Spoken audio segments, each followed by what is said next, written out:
Wendy, muchas gracias por estar aquí con nosotros en estos videos para promover las vocaciones científicas. Realmente te agradezco mucho tu presencia. Y quisiera empezar esta charla preguntándote o pidiéndote que nos hables un poco de ti. Pues muchas gracias, Rafa, por invitarme a ser parte de este gran proyecto. Eh, yo soy orgullosamente mexicana y orgullosamente formada en la UNAM. Estudié mi licenciatura en Ciencias de la Computación en la Facultad de Ciencias y luego la maestría y el doctorado también en la UNAM en el posgrado en Ciencia e Ingeniería de la Computación. Y actualmente soy investigadora en el Instituto de Investigaciones en Matemáticas Aplicadas y en Sistemas de la UNAM, en donde realizo investigación y docencia enfocada en la inteligencia artificial. Muy bien. Y Bueno, además, así, no, por participo favor. como una de las coordinadoras académicas del diplomado en inteligencia artificial aplicada, que ofrece la Dirección de Cómputo y Tecnologías de la Información y Comunicación de la UNAM, y pertenezco al SNI, que para los que no son de México es el Sistema Nacional de Investigadoras e Investigadores de México. Muy bien. Y por favor, dinos, ¿por qué decidiste hacer una licenciatura y luego un doctorado en áreas que tradicionalmente están dominadas por los hombres?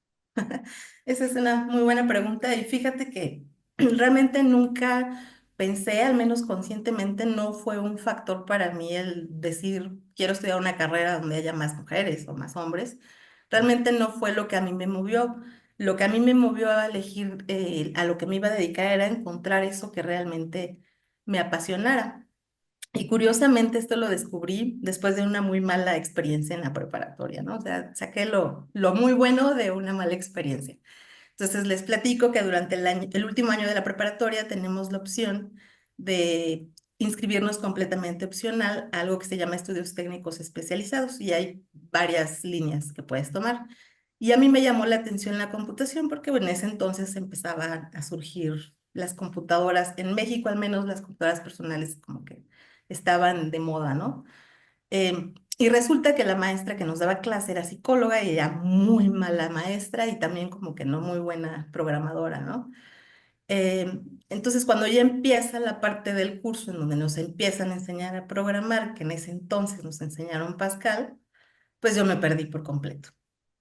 Venía la fecha del examen y lo que hice fue irme a una biblioteca pública porque en ese entonces no había internet y todos los recursos con los que ahora se cuenta. Entonces me fui a la biblioteca pública, busqué, saqué un libro de Pascal, me puse a estudiar yo, que eran cosas básicas de condicionales, ciclos y cosas de ese estilo. Y me di cuenta que me encantaba, que lo aprendí muy bien, saqué 10 en mi examen, pero en ese momento me cayó el 20 de que si realmente quería aprender a programar, pues necesitaba buscar otro lugar en donde aprender, porque con esa maestra, pues nada más no me iba a llenar, ¿no? Y entonces convencí a mi papá de que me pagara una carrera técnica en una escuela privada, a la que iba por las tardes, iba a la parte de la mañana, en las tardes iba a esta escuela, y ahí aprendí una carrera que se llamaba técnico analista programador durante un año. Y ahí fue donde descubrí que lo mío era la computación y en particular programar, era lo que me fascinaba. Y entonces ya cuando llegó el momento de elegir qué licenciatura quería estudiar, pues para mí era evidente que tenía que ser algo de computación. Y estaban como la opción de ingeniería en computación, que era como pues lo natural, o estaba la de informática. Y siendo como soy, pues me lancé a Ciudad Universitaria a platicar con los chavos que ya estaban estudiando estas carreras. Sí noté, sobre todo en la Facultad de Ingeniería, que había más hombres que mujeres, pero sí encontré mujeres con quien platicar y que me platicaran de sus experiencias. Pero en ese entonces mi hermana tenía un novio que estudiaba en la Facultad de Ciencias la carrera de actuaría. Y él me dijo, oye, se acaba de abrir una nueva licenciatura que se llama Ciencias de la Computación. Si te interesa, te consigo el plan de estudios. Y yo, pues feliz, ¿no? Sí, sí, consíguemelo. Me entregó una cosa así gordota de todo el plan de estudios con los temarios, la bibliografía y demás. Y yo me enamoré de esa carrera, ¿no? Y dije, no, esto es lo mío.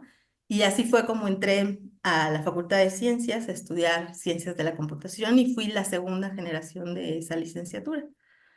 Em, Algo bueno es que en esa facultad compartí en los primeros semestres salón de clases junto con actuarias, matemáticas y físicas, además de las computólogas. Entonces realmente no se vivía un ambiente tan predominantemente de hombres como a lo mejor en la Facultad de Ingeniería se puede llegar a vivir. Eh, Incluso tuve maestras mujeres, todas ellas muy buenas, y pues estamos hablando a finales de los noventas, ¿no? Entonces sí tuve un ambiente rico en ese sentido, ¿no? Ahí en la licenciatura fue cuando conocí de qué se trataba esto de la inteligencia artificial y me cautivó la idea de que las máquinas no solo pudieran ejecutar tareas predefinidas, que le diéramos paso por paso, ¿no? Qué hacer, sino también que pudieran aprender, que pudieran adaptarse y tomar decisiones de manera autónoma, de una manera pues similar a como lo hacemos los humanos. Y entonces fue cuando dije, lo mío es ser investigadora. Y además me di cuenta que esto de ser investigadora era muy compatible con la idea de tener una familia, porque yo siempre me visualicé casada y con hijos, y entonces pues fue como lo que llegó a complementar mi idea, mi ideal de vida futura como adulta, ¿no? Y entonces pues dije, de aquí soy, voy a ser investigadora y pues el camino a seguir es justamente estudiar una maestría y luego un doctorado. En la maestría, las mujeres también éramos la minoría, pero hice un muy buen grupo de amigos mixto, mujeres y hombres, que hizo que la etapa fuera genial, ¿no? Inolvidable. Y el doctorado fue muy diferente porque para ese entonces yo ya me había casado y estaba embarazada de mi primer hijo. Entonces, platicando con mi esposo, decidimos que lo mejor era que hiciera mi doctorado en México y me quedara a disfrutar de la maternidad de la investigación, ¿no? A mediados del doctorado tuve mi segundo hijo, que también fue una etapa padrísima, pero fue un entorno mucho más familiar que académico. Yo trabajaba desde casa, podía cuidar a mi bebé, disfrutarlo y al mismo tiempo avanzar en el doctorado. Vivir esta dualidad de maternidad y la parte del desarrollo profesional, pues fue complicado, pero estoy profundamente agradecida con todo el apoyo que recibí por muchas partes, ¿no? Actualmente ya mis hijos, el más chico va en primero y secundaria y el más grande ya va en primero de preparatoria. Eh, y bueno, ya actualmente trabajo como investigadora en el Departamento de Ciencias de la Computación de este instituto, Limas, donde somos 12 investigadores, de los cuales solo somos dos mujeres. Pero es un ambiente bastante agradable y pues sí, considero que es importante impulsar el que más mujeres se unan a nuestro departamento para hacerlo más equilibrado. Qué interesante todo lo que nos cuentas. Oye, pero a ver, yo tengo una pregunta. Mientras realizabas tus estudios y ahora en la etapa que has tenido ya de carrera profesional, ¿el ser mujer te produjo alguna ventaja o alguna desventaja? ¿Qué nos puedes decir? Ok, em, creo que puedo identificar dos desventajas por el hecho de ser mujer. Una está relacionada con las dificultades para poder viajar al extranjero, por ejemplo, a conferencias, a cursos, o estancia durante mis estudios, especialmente cuando era jovencita, ¿no? Y aún estaba en la licenciatura, porque yo vengo de una familia, un entorno familiar y cultural un tanto tradicional. Entonces, la idea de que una mujer viajara sola y más aún al extranjero, pues era visto como con cierta inquietud y preocupación, ¿no? Entonces, esto hizo que fuera más complicado obtener el apoyo necesario de mi familia para aprovechar estas oportunidades.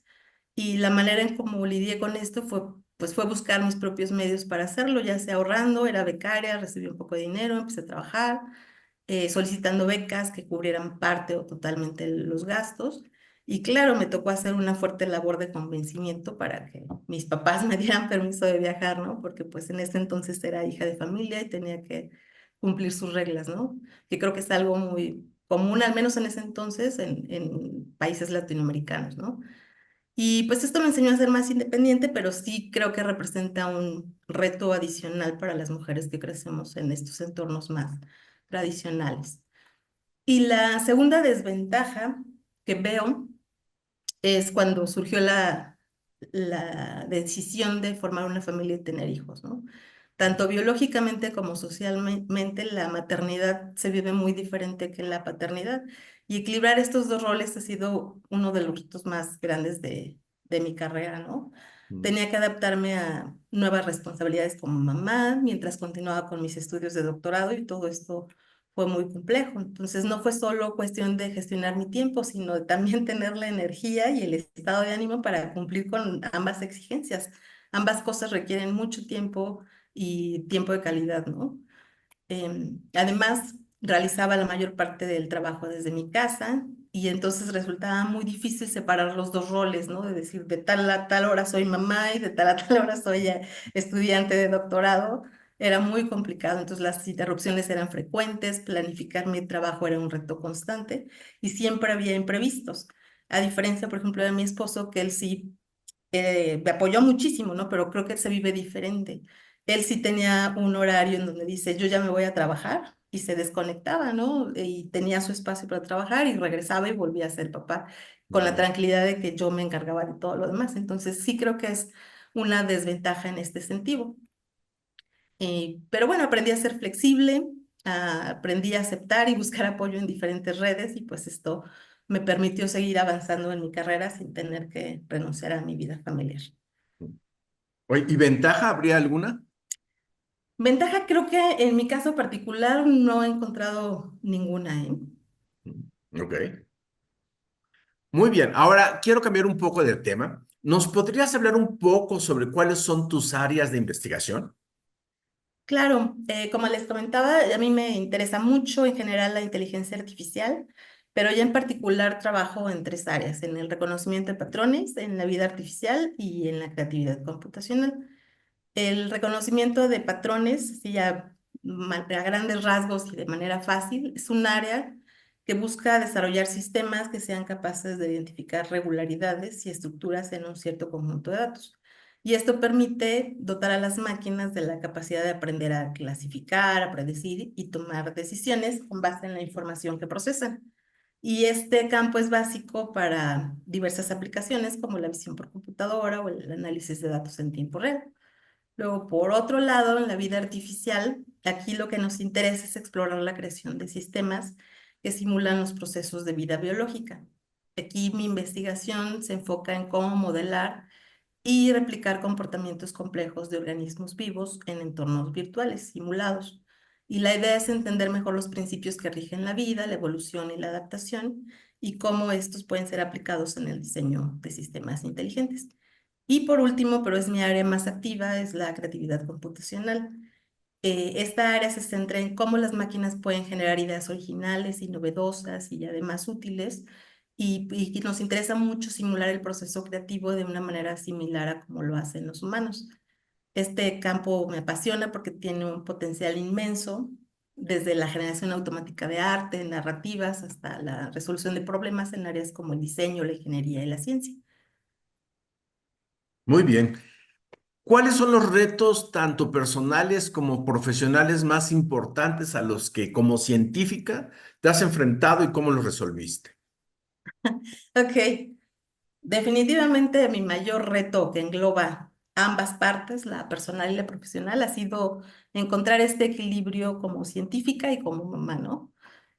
Ambas áreas son altamente demandantes y a menudo se requiere un delicado balance entre las dos cosas, ¿no? Ser mamá implica una dedicación constante, no hay horarios y lo mismo sucede con el ámbito académico, donde se espera que las mujeres tengamos un desempeño eh, igual, ¿no? Que los hombres o que cualquier otra persona que se dedica a esto. Entonces, necesitamos dar un alto rendimiento en investigación, en docencia, en formación de recursos humanos y pues llega a ser bastante complicado encontrar este equilibrio. Entonces he tenido que encontrar estrategias para aprender a gestionar mi tiempo de una manera eficiente, priorizar actividades y mucho también delegar tareas cuando es posible, ¿no? Y bueno, por supuesto, es fundamental contar con el apoyo de la red familiar, la red profesional y la red escolar, ¿no? En cuanto a la parte escolar, pues hacer equipo con otros papás de la escuela para llévate tú a los niños al partido de fútbol, a las fiestas, yo los recojo, cosas de ese estilo, ¿no? Y esto me ha permitido enfrentar los desafíos en ambas áreas sin sacrificar mi desarrollo en ninguna de ellas. Ahora, en cuanto a retos puramente profesionales, uno de los desafíos más significativos ha sido la dirección de trabajos de investigación de estudiantes de posgrado. Yo normalmente dirijo trabajos de investigación, tesis de maestría y doctorado. Entonces me di cuenta que guiar un proyecto de posgrado requiere un profundo compromiso, tanto con el desarrollo del estudiante como con la relevancia del trabajo de investigación en el campo de estudio que a ellos les interesa, ¿no? En el tema en particular. Entonces, requiere que tú tengas una visión clara del área de conocimiento para que puedas identificar aquellos temas que son más prometedores y las líneas de investigación que pueden tener un impacto más significativo. Entonces, implica que tú tienes que estar al tanto de los últimos avances científicos para poder asegurarle al estudiante que lo que va a investigar no sea solo pertinente, sino también que sea innovador y aporte al estado del arte, ¿no?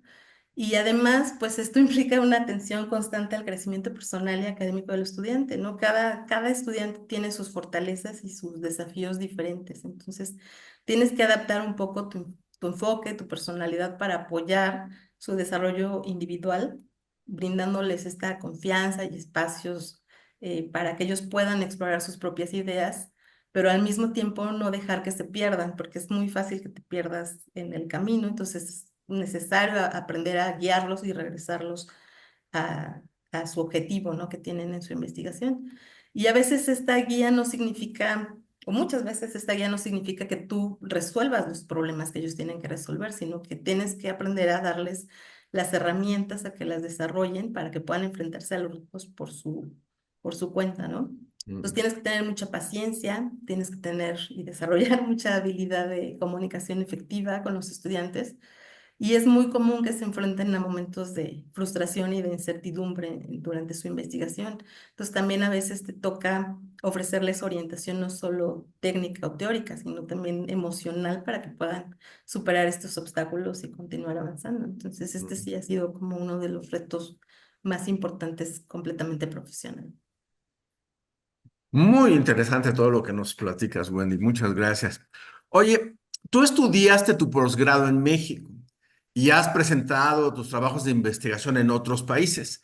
¿Crees que la preparación que recibiste te permite hacer una investigación de un nivel similar a las que se hacen en Europa, en Estados Unidos? ¿Y nos podrías dar ejemplos de ello? Sí, claro, definitivamente creo que la preparación que he recibido en México me ha permitido realizar investigación a la par de lo que de lo que se lleva a cabo en Europa y Estados Unidos, en particular el posgrado en Ciencia General de la Computación de la UNAM, en donde yo estudié, está diseñado para ofrecer una formación de un bastante alto nivel, en donde nos proporcionan una base teórica sólida y la posibilidad de trabajar en proyectos de investigación de vanguardia. Entonces, durante mis estudios de posgrado tuve acceso a profesores y recursos que me brindaron bueno, considero que me brindaron las herramientas necesarias para desarrollar investigaciones competitivas en el ámbito internacional. Y un ejemplo claro para mí es cuando tuve la oportunidad de hacer una estancia de investigación en una universidad de España con el grupo de visión robótica de la Universidad de Alicante. Estaba en la maestría, fui un semestre y durante este tiempo tuve la oportunidad de desarrollar tanto la teoría como la implementación de un algoritmo novedoso que hacía reconocimiento de objetos. Todo esto, por supuesto, con la valiosa guía y visión del líder de ese grupo de investigación, cuya experiencia pues fue clave, ¿no? En mi formación y que lograra llegar a esa propuesta. Y al mismo tiempo había un estudiante de doctorado europeo que estudiaba en el mismo equipo y estaba trabajando en un problema relacionado, pero aplicado a otro contexto. Y entonces al final resultó que el algoritmo que yo propuse para reconocimiento de objetos resultó ser útil para el problema o para resolver una parte del problema de investigación que estaba resolviendo este otro estudiante. Mm. Entonces, después de varios meses de colaboración, logramos publicar dos artículos en una revista arbitrada de gran prestigio en el área. Uno donde yo soy primera autora y donde detalla este algoritmo que yo desarrollé, y otro de donde este estudiante es el primer autor y una partecita es la mía y también soy coautora, ¿no? Entonces, ambos artículos se publicaron de manera simultánea en la misma revista. Y actualmente el artículo en el que soy primera autora cuenta con 224 citas, que es una cifra bastante significativa en este campo, y el segundo artículo tiene 9 citas, ¿no? Entonces, esto creo que refleja la calidad de la educación y la formación que recibimos en México y cómo esta sí nos permite colaborar a nivel internacional. Y este es solo un ejemplo, ¿no? Pero he tenido la oportunidad de publicar más de 25 artículos en revistas y congresos internacionales de prestigio, y creo que esto habla mucho de la calidad y el impacto de la investigación que desarrollamos en México. Muy bien. Oye, ¿y tú crees que tu formación en México te ha brindado una perspectiva diferente, diferente a la que tienen los demás? Porque una cuestión es lo teórico, ¿no? La ciencia, pero el haber estudiado en un país latinoamericano, en este caso México, ¿te da algo que a ellos no les da, a los que no tienen esta oportunidad? Pues esta pregunta la conecto estrechamente con la anterior. Creo que sí, aunque recibí una formación muy buena en México que me ha permitido realizar estas investigaciones y colaboraciones internacionales, pues sí es innegable el que existen diferencias en comparación con los recursos disponibles en Europa y Estados Unidos, ¿no? En estos países que tienen presupuestos más altos para ciencia y tecnología, los investigadores suelen tener acceso a equipos más avanzados, laboratorios mejor equipados y una financiación más ágil para proyectos, para hacer proyectos más ambiciosos, ¿no? Y por supuesto también cuentan con mayores recursos para formar equipos de investigación más grandes y más robustos. Pueden durar más tiempo, ¿no? Entonces, el hecho de que en México enfrentemos limitaciones en términos de recursos económicos y tecnológicos nos impulsa a ser más innovadores y eficientes con estos recursos, ¿no? Entonces, aprendemos a maximizar los recursos disponibles y fomenta nuestra mentalidad creativa, ¿no? Donde también tenemos que buscar temas de investigación que, a pesar de no requerir de grandes infraestructuras, podamos contribuir significativamente a la frontera del conocimiento, ¿no? Entonces nos da esta perspectiva diferente que a lo mejor estos grupos de investigación europeos o estadounidenses no tienen la necesidad, y nosotros sí, y nos ayuda a ser más creativos en la selección de nuestros temas de investigación, ¿no? Muy bien. Oye, una de las áreas que más desarrollo ha tenido dentro de la inteligencia artificial es la generación automática de narrativas. ¿Por qué es importante para Latinoamérica tener expertos en dicha área? Pues creo que es crucial por varias razones. Primero, pues Latinoamérica se caracteriza por ser una región muy rica en diversidad cultural y tradiciones narrativas, ¿no? Entonces, el tener la capacidad de generar narrativas automáticas, pues nos puede ayudar a preservar y a promover estas tradiciones culturales únicas, ¿no? Como en el caso de tu sistema mexica que crea historias, ¿no? De los mexicas. Em, los expertos en la generación automática de narrativas también pueden ayudar a desarrollar tecnologías que reflejen y respeten las diversas voces y perspectivas culturales de la región, y que esto nos permite asegurar que las historias y tradiciones latinoamericanas se conserven y además se compartan globalmente, ¿no? Por otro lado, tener expertos en esta área en Latinoamérica fomenta el desarrollo de capacidades locales en inteligencia artificial, y entonces nos va a permitir que estas regiones no solo seamos consumidoras de tecnologías desarrolladas en otros lugares, sino también avanzar al avance en este campo importante, ¿no? Posicionando a Latinoamérica como un líder en la innovación en inteligencia artificial. Muy bien. Precisamente quería preguntarte de la importancia de que los jóvenes en nuestros países, en particular las mujeres, se involucraran en estas áreas de inteligencia artificial, ¿no? Ahorita nos mencionaste una razón importante. ¿Habría algunas otras que tú piensas que también vale la pena mencionar? Sí, por supuesto. Eh, la inteligencia artificial se basa en gran medida en la creación y análisis de datos que reflejan realidades y contextos diversos. Estas bases de conocimiento con las que se alimentan los sistemas, pues van a reflejar estas realidades y contextos diversos, ¿no? Entonces, si tenemos mujeres y jóvenes de diferentes orígenes, con esto garantizamos que las soluciones de inteligencia artificial sean más inclusivas y más representativas. Ayuda a evitar sesgos y asegura que los productos y servicios tecnológicos también sean accesibles para todos. En particular, la participación de mujeres pues, puede contribuir también a cerrar la brecha de género en el campo tecnológico, que sabemos que es un problema, ¿no? Y el contar con mujeres en posiciones de liderazgo e investigación, pues también pueden actuar como lo que se le conoce role models o mentoras, inspirando a más jóvenes a seguir estas carreras tecnológicas, ¿no? y esto es fundamental para construir un sector tecnológico que sea más equilibrado y equitativo. Muy bien. ¿Qué mensaje le mandas a aquellos jóvenes interesados en estudiar temas relacionados con la inteligencia artificial y la generación de narrativas? Pues mi mensaje sería que la inteligencia artificial y la generación de narrativas son campos verdaderamente apasionados, eh, que están en constante evolución, que ofrecen oportunidades únicas para explorar y desarrollar nuevas fronteras del conocimiento. Entonces, si te atraen estos temas, yo te animo a que persigas tu interés con entusiasmo y con determinación, con dos consejos.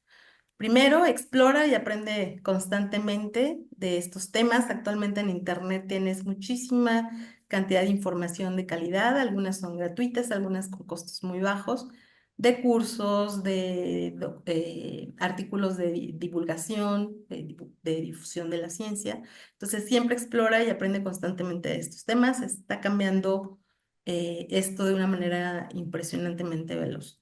Y la segunda es que adquieras conocimientos diversos, o sea, no te limites a una sola área de estudio. La inteligencia artificial y la generación de narrativas son campos que abarcan muchísimos temas, o sea, los más lógicos son como la programación, la estadística, pero también la psicología, el arte, la escritura creativa y muchos más, ¿no? Entonces, aprender de esta gran variedad de disciplinas te va a dar una perspectiva mucho más completa y te va a permitir abordar los problemas desde ángulos únicos que te van a permitir ser más creativo en la elección de los problemas y de las soluciones que vas a querer resolver con estas tecnologías. Oye, ¿y algunos recursos que puedas compartir con nosotros para aquellos interesados? Claro, mira, hay un programa especializado en esta plataforma que se llama Coursera, en el que participé, se llama Introducción a la Inteligencia Artificial. Es un programa que está compuesto de 8 módulos, lo aprendes a tu propio ritmo. Está pensado para terminarse en 4 meses y le dedicas 10 horas a la semana, que realmente no es mucho. Y en este, como uno de los módulos de este programa especializado, está uno de creatividad computacional que te recomiendo bastante también tomar. Y pues por supuesto tus libros, Rafa, que están escritos con un lenguaje muy accesible para todos y en donde hablas específicamente de la generación de narrativas. Wendy, ha sido un verdadero placer poder charlar contigo. Realmente creo que nos dejas muchas información muy interesante, muchas reflexiones ahí que vale la pena volverlas a tener en la mente, ¿no? Creo que ha sido tu experiencia, va a ser muy valiosa para todas aquellas personas, aquellos jóvenes que quieren interesarse en excursionar, en investigar, en navegar en estas aguas de la inteligencia artificial. Así es que te agradezco enormemente tu participación, de veras. Muchas gracias, Rafa.